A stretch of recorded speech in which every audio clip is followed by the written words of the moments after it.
nasend ko na rin sa ano yan eh. Kanina umaga nandun man ako dyan. Kinausap ko na rin si... kanina umaga kasi, ano yan na, okay pa yung salamin.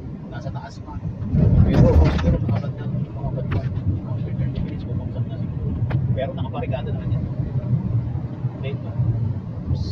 Kasi kanina umaga, nang bago ako pumasok, basag na yan. Basag na. Maybe, what time this one happened? Ali? Maybe, tignan na lang. Nung dumating ako, isang sa parikadahan na lang.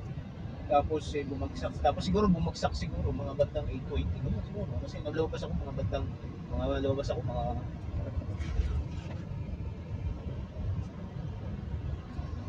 ano kasi syempre salamin ba sa hindi ko lang magawa ng company kasi sinabi ko na kay Rene, kay Mr. Muhammad Almana. Sabi niya, ako sabi daw niya si Abdul Basing. Ngayon, kasi sa labas lang yan, di ba? Kami para sa external.